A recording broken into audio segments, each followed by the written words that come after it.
Eu quero saudar a todos com a paz do Senhor, aqueles que nos assistem pelo YouTube, por outras plataformas, pela TV, pela Rádio Manaim, pela TV Web, a todos a paz do Senhor. Nós vamos dar início a esse culto fazendo uma oração de clamor pelo sangue de Jesus.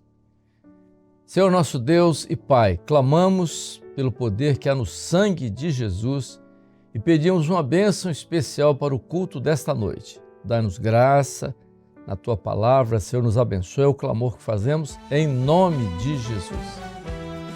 Vamos ouvir um louvor.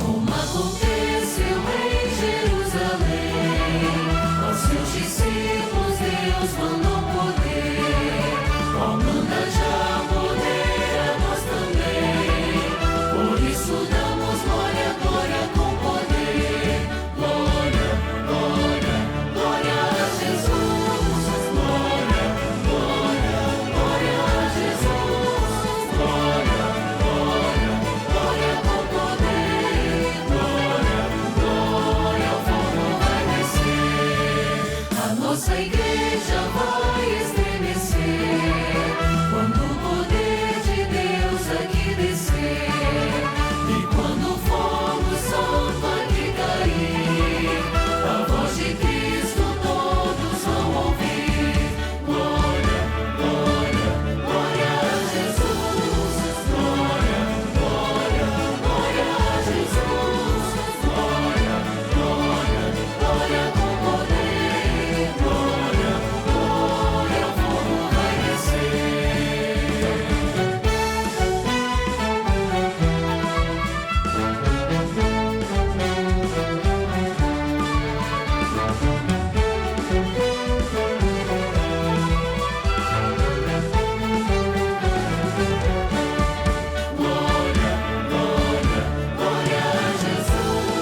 glória, glória, glória a Jesus, glória, glória, glória com poder, glória, glória, o fogo vai descer.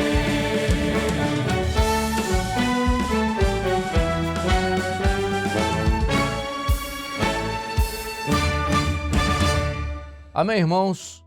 Vamos então ler um texto da palavra que se encontra em Mateus 9,16. Ninguém deita remendo de pano novo em vestido velho, porque semelhante remendo rompe e o vestido, e faz-se maior a rotura.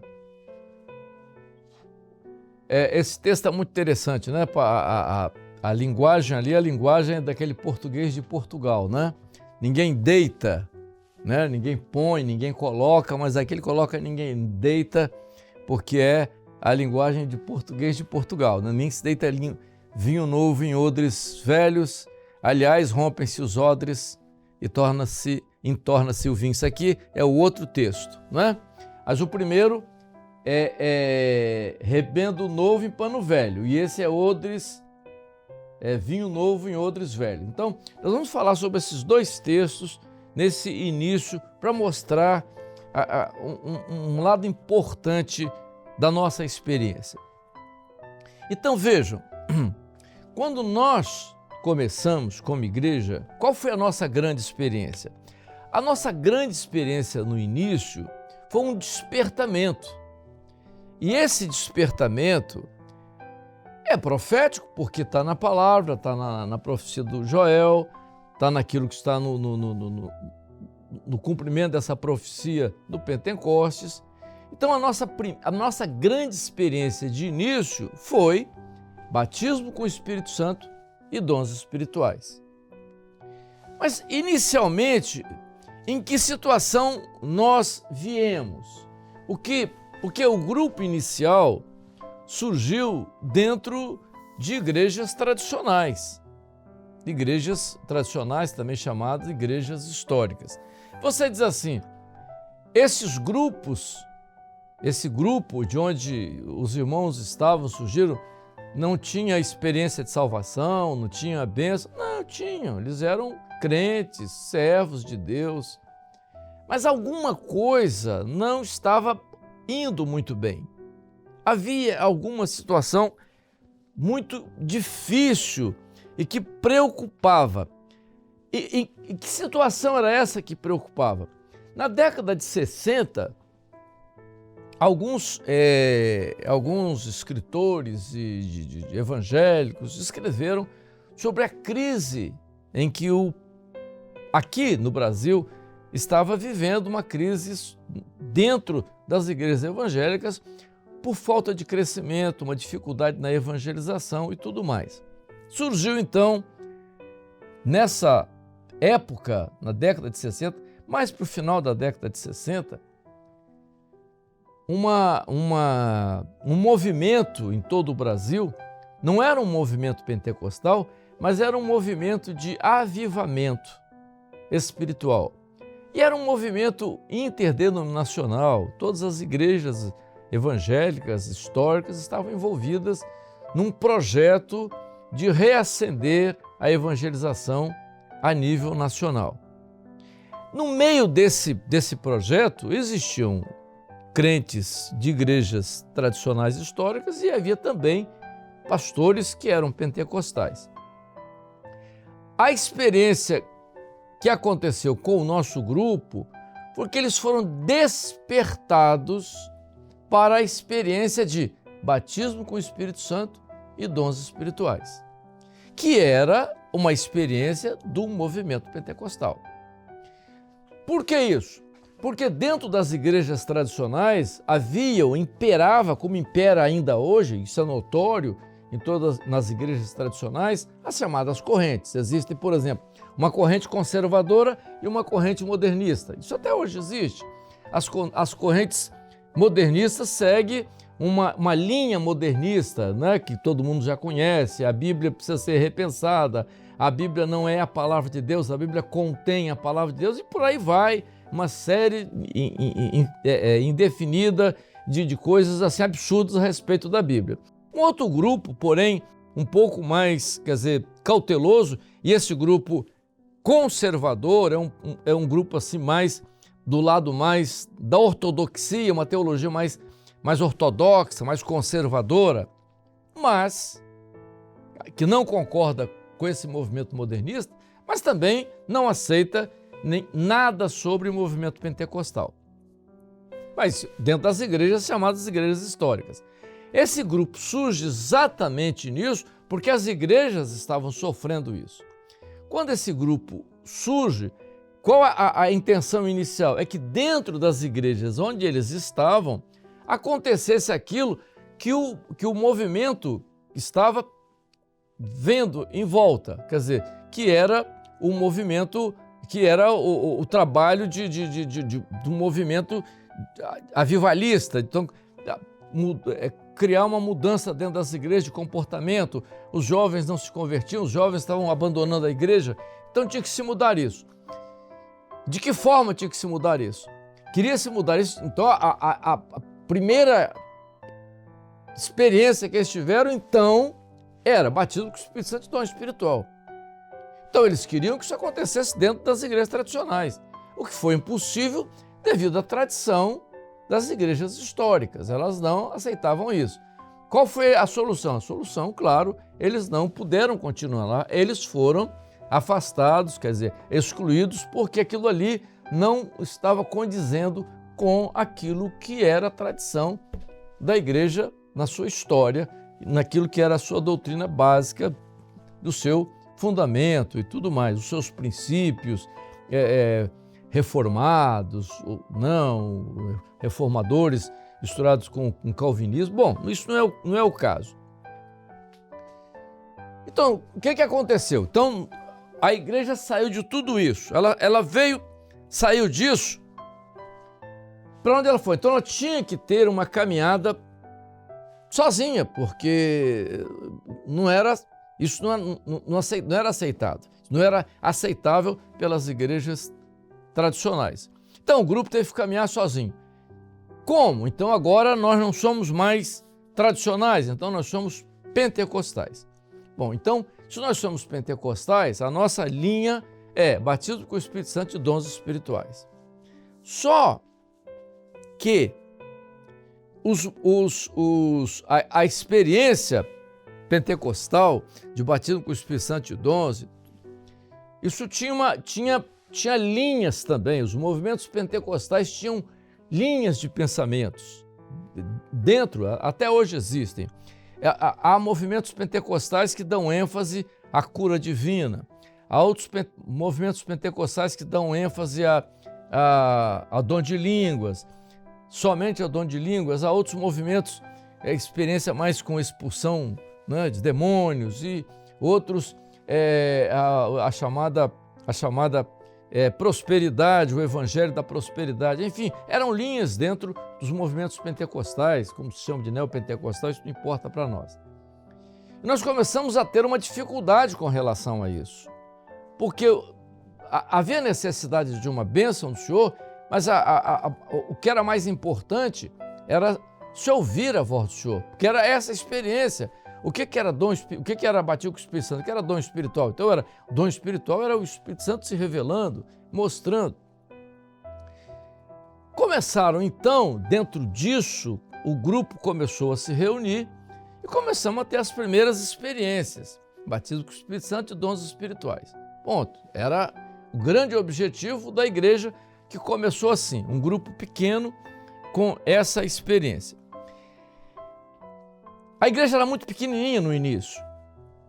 Então, nós estávamos vivendo a década de 60, final da década de 60, então era necessário que a época do governo militar, então toda reunião que se fazia tinha que se saber a origem e o teor da reunião e o objetivo. Origem, teor, objetivo da reunião, porque isso o governo militar exigia para evitar que houvesse aquelas coisas todas que eles achavam que era contra o governo militar.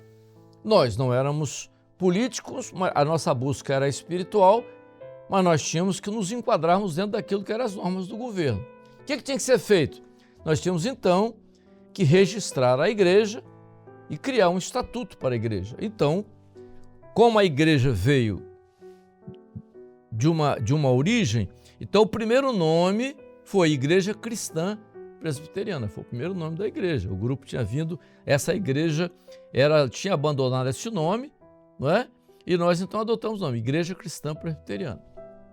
Pegamos os estatutos, né? Copiamos os estatutos da igreja tradicional, tentamos adaptar e não funcionou devido àquilo que nós estávamos pregando. Aí fomos consultar ao Senhor e o Senhor deu esse texto: não se põe remendo novo em pano velho, porque se rompe o remendo e vai se fazer maior ruptura. Então nós entendemos que tínhamos que fazer uma coisa dentro dos moldes daquilo que o Espírito Santo estava revelando. Então, esse foi o nosso primeiro acerto. Mas agora nós éramos pentecostais. Então, como pentecostais, então nós tínhamos a linha pentecostal, batismo com o Espírito Santo e dons espirituais. Mas, como eu disse a vocês, os movimentos pentecostais tinham linhas de pensamentos, de ideias, e isso criou um certo problema. E os cultos começaram a ser difíceis, os dons ditos publicamente criavam uma série de problemas. O irmão levantava e contava um dom publicamente a respeito de uma irmã, contava um dom a respeito do irmão, dizia que o tempo do pastor na igreja tinha terminado. Então, tinha uma falta de ordem incrível ali. E começamos a ficar preocupados com aquilo, até que o Senhor deu uma orientação. E os cultos, aquela dificuldade, as pessoas caíam, possessas, aquela coisa. Até que o Senhor deu uma orientação que nós mudássemos o culto, a forma do culto. Até aí nós não tínhamos uma doutrina estabelecida. Prestem bem atenção, irmãos. Nós não tínhamos uma doutrina estabelecida. Nós éramos pentecostais, batizados com o Espírito Santo, com dons espirituais, como tudo aquilo que os movimentos pentecostais pregavam e criam, e que era a nossa experiência naquele momento. Nós não tínhamos uma doutrina estabelecida. Até que, devido a essa dificuldade nos cultos, essa falta de ordem, as pessoas caíam pelo chão, aquela coisa toda, aí você gastava mais tempo tentando orar por uma pessoa para ser liberta do que a continuidade do culto. O Senhor deu uma orientação que nós começássemos o culto de joelhos, clamando pelo sangue de Jesus. Fizéssemos uma invocação, né, ao Senhor, apresentando o sangue de Jesus. Essa foi a nossa primeira grande experiência no culto. Quando isso aconteceu, nós tivemos uma mudança radical no culto. Quando todos aqueles problemas de pessoas que caíam pararam de acontecer, todas aquelas dificuldades pararam de acontecer, e nós começamos a ter a experiência de fluir dentro do culto os dons espirituais. Naquele momento ali de joelhos, a igreja clamando, buscando ao Senhor, é como se, né, o véu se abrisse, nós entrássemos direto na presença do Senhor. Aí nós começamos a ter experiência com ministração de anjos e os dons espirituais. Aí um falando em línguas e outro interpretando, e às vezes a revelação, tudo com ordem. Foi uma experiência maravilhosa no culto. Essa foi a nossa primeira experiência, sem falarmos em doutrina. E começamos a pensar por que estava acontecendo isso conosco naquela forma. A segunda experiência foi com a palavra. Né? Quando um irmão foi entregar uma mensagem, o Senhor disse: fecha a Bíblia e abra, clamando pelo sangue de Jesus. Ele clamou, abriu o texto, o Senhor disse: não, aí não, desce mais um pouco. Não é? Já contei essa experiência outras vezes, e o início era as bodas de Caná da Galileia, e ele pregou ali, mostrando o terceiro dia, a experiência do terceiro dia, o pós-terceiro dia, o início da festa de casamento. Então ele descreveu ali todo o período da igreja, desde o nascimento, que é no Pentecostes, até o arrebatamento. Ele entregou 5 mensagens, no segundo dia ele apareceu, o Senhor disse: é o mesmo texto. Ele entregou o mesmo texto, uma segunda mensagem diferente. No terceiro dia, o mesmo texto com outra mensagem diferente. Então, todos os dias ali ele leu o mesmo texto, mensagem diferente. Ali que o Senhor começou a dar uma experiência para nós, que na operação do sangue de Jesus, aí nós começamos a entender que era a operação do Espírito Santo, a palavra se abriu para nós de forma diferente, que foi uma palavra que o Senhor revelou, uma palavra além da letra. Então nós começamos a ter a experiência, né, de ver isso. E nós fomos para a palavra, porque isso, o Senhor estava falando conosco, mas o Senhor nos levou à palavra. E nós começamos a ver isso na palavra. Nós fomos ver por que a ênfase lá no Velho Testamento do sangue, a experiência daquilo que a oferta de Abel que agradou o Senhor, porque o cordeiro, a morte do cordeiro, porque Adão teve que se cobrir com a pele do animal. Então nós começamos a ver a consagração do sacerdote, a marca do sangue na orelha, no polegar da mão, no polegar do pé, o fio escarlate. Então nós começamos a perceber que havia uma linha doutrinária falando do sangue, né? Aí nós começamos a ver isso em toda a Bíblia. Começamos a ver: se andarmos na luz como Ele na luz está, temos comunhão uns com os outros, e o sangue de Jesus. E eles venceram pelo sangue e pela palavra. Então nós começamos, e estava vestido de uma veste salpicada de sangue, e o nome que se chama é a palavra. Então nós começamos a ver que havia uma ligação entre sangue e palavra, ou seja, espírito e palavra. Então, o clamor pelo sangue de Jesus e a palavra revelada, isso estava junto. Então nós começamos a ser despertados por essa doutrina. Não foi uma coisa que criamos, porque já estava na palavra. Essa foi a nossa primeira experiência de doutrina dessa forma.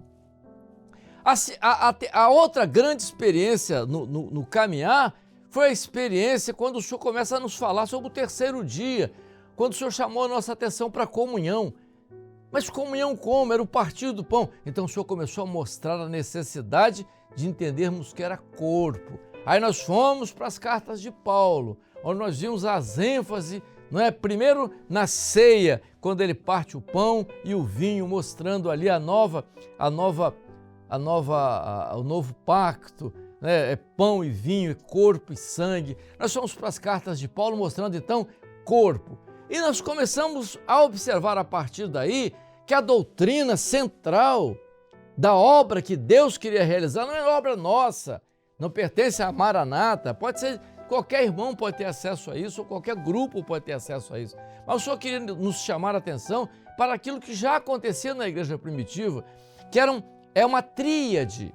Então a doutrina básica da igreja primitiva era uma tríade, que era o sangue de Jesus, que era a operação do seu Espírito, a palavra revelada. Isso está muito claro quando Paulo escreve aos Coríntios dizendo: o nosso ministério não é da letra, porque a letra mata.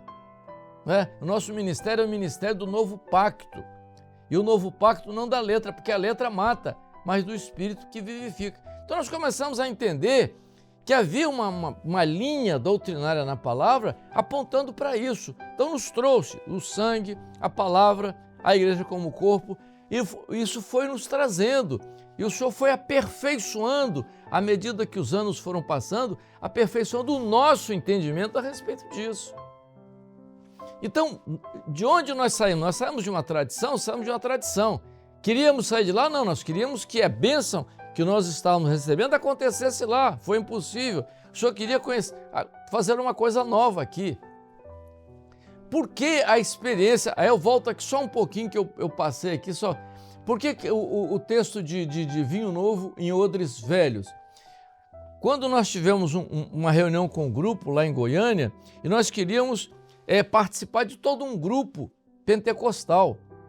Fazer parte do grupo, nós também éramos pentecostais, mas nós vimos uma coisa estranha e que é muito importante a igreja observar hoje. O que nós vimos? Nós vimos grupos gritando e fazendo aquela coisa toda, aquele barulho todo que assustava aquela coisa toda e tudo aquilo. E não havia dons espirituais. Aí você gritava e papai do céu, e lá e vai aquela coisa toda, e aquele barulhão, aquela coisa toda, mas não haviam manifestações profundas de dons espirituais. E nós começamos a ter a experiência de que às vezes numa reunião solene, glorificando ao Senhor, claro, com uma certa naturalidade, com certa profundidade, mesmo de forma silenciosa, cantando um louvor, nós começamos a perceber que haviam dons profundos, visões, interpretação de línguas, revelações. Então, a operação do Espírito Santo não estava naquele barulho, naqueles gritos, Não estou falando mal de quem faz isso. Eu estou mostrando aqui um comparativo. Então, o que o Senhor mostrou? O Senhor mostrou o seguinte: não se põe vinho novo em odres velhos. Aquela estrutura ali envelhecida, o Senhor queria uma coisa nova, odres novos. Então o Senhor queria um culto com ordem, então, como a própria palavra ensina. Então nós começamos a ter as experiências nisso. Aí nós falamos de onde nós viemos, como nós caminhamos, aonde nós estamos. O que o Senhor fez conosco ao longo desses anos? O Senhor fez com que nós começássemos de maneira gradativa a aperfeiçoar o nosso entendimento, porque a doutrina bíblica da igreja já está estabelecida, nós não criamos nada, não fomos nós que criamos o batismo com o Espírito Santo, não fomos nós que criamos dons espirituais, nem Paulo. Paulo não manda ter dom espiritual, Paulo descreve a operação do Espírito Santo com relação a dons espirituais. Não foi Paulo que manda ter dons espirituais. Paulo descreve o que acontecia, descreve o que estava acontecendo nas igrejas. Então a doutrina já estava estabelecida na igreja primitiva. Paulo vem e viu o que estava acontecendo e descreveu nas suas cartas. A experiência nossa, que o Senhor nos levou à palavra para ver a doutrina que estava na palavra. Nós não criamos nada. Então já estava, o sangue de Jesus já estava lá. A doutrina de palavra revelada já estava lá. Recentemente falamos sobre trigo no lagar, vocês vão ouvir lá depois a experiência que é muito interessante profeticamente sobre isso, já estava lá. A doutrina de corpo já estava lá na palavra. O que o Senhor fez conosco foi aperfeiçoar o nosso entendimento a respeito disso, para nos trazer até hoje, até o momento. Por quê? Porque nós estamos vivendo uma contagem regressiva, os marcadores proféticos estão aí, o Senhor queria nos trazer até esse ponto. Que ponto? Nós estamos vendo o que está acontecendo com o mundo. O Senhor queria trazer por quê? Porque é uma última mensagem. A igreja primitiva pregou a primeira mensagem. A saída da igreja é o seu percorrer pelo mundo. Ela venceu esses 2000 anos, mas ela chega agora, no momento profético daquilo que está descrito no livro, no capítulo 24 de Mateus, no livro de Apocalipse, nas cartas, no toque das trombetas. Então, nós estamos ouvindo agora um momento breve. A igreja de Laodiceia, que é a última igreja. Não estou dizendo que Jesus vem amanhã, ou daqui a 1 ano, ou 2, 10, não estou dizendo isso. Mas nós somos o povo de Deus dessa hora. Não estou dizendo que a igreja cristã Maranata, mas o povo de Deus nessa hora, aquele povo que está batizado com o Espírito Santo, que está ouvindo a voz do Espírito Santo. Quem tem ouvidos, ouça o que o Espírito diz às igrejas. Então, esse povo que está vivendo esse momento da segunda vinda de Jesus, esse povo está vivendo a última mensagem, que é a mensagem, então, que nos trouxe até aqui, a doutrina que nos trouxe até aqui, e agora a ênfase do Espírito Santo para o aperfeiçoamento do nosso entendimento da doutrina. Não que nós estamos criando uma doutrina, mas o Senhor está nos levando a uma percepção maior da doutrina que já estava estabelecida, já está estabelecida na palavra, para esse grande momento, para essa grande mensagem da última hora. A experiência hoje da obra, não só no Brasil, mas em todo o mundo, nós hoje estamos em 170 países. Para onde iremos? É o momento que nós estamos vivendo, a segunda vinda de Jesus. O que é a obra? A obra é o apelido da Igreja Cristã Maranata? Não. A obra é um projeto que Deus está realizando pelo seu Espírito. Começou quando? Há 54 anos aqui em Vila Velha, no Espírito Santo? Não, começou em Jerusalém. Vai terminar quando? No toque da última trombeta. Amém? Que o Senhor nos abençoe. Aquilo que fui não sou mais, nem sou tudo que devo ser. Já sou pela graça o que sou, e ao vê-lo estou certo que vou na glória de Cristo viver. Maranata, Maranata, em breve o Senhor voltará.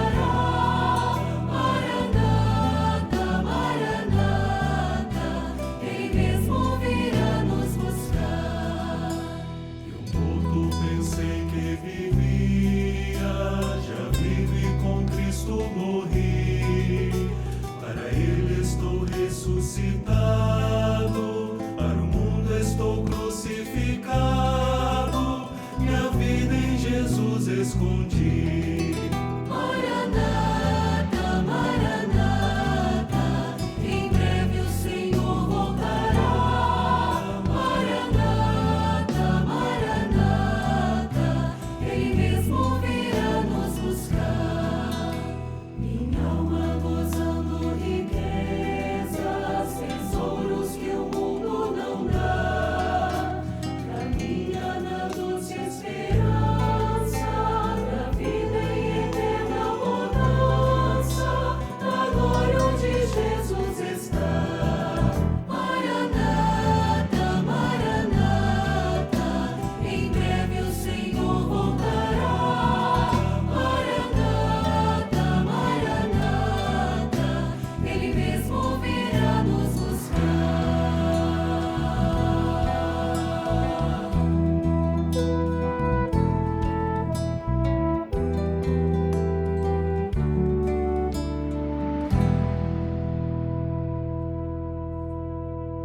Vamos agora encerrar o nosso culto, nos despedindo, né? Orando e nos despedindo desse culto. Senhor, nós bendizemos ao Teu nome, Te glorificamos por esse momento na Tua presença, de onde nós viemos e aonde nós chegamos. Pedimos a Deus que Tu continues operando dessa forma e em Teu nome dizemos que a graça maravilhosa de Jesus, o amor de Deus, o nosso eterno Pai, as doces e eternas consolações do Espírito Santo seja conosco até o dia da volta do Senhor Jesus.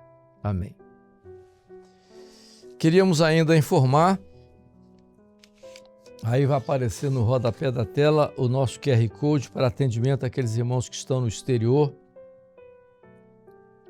Há um QR Code também para mostrar a igreja mais próxima de onde você mora. Aí você também pode acessar esse QR Code. O outro QR Code que aparece é para que você envie sua experiência com a EBD, experiência com os nossos cultos, a experiência que você teve com o Senhor. É importante participar para nós, para a nossa edificação, para a edificação da igreja. E por fim, o número, o 0800 707 3076, que é o telefone onde você vai encontrar um pastor 24 horas por dia nesse telefone para atender e fazer uma oração por você. A todos, a paz do Senhor.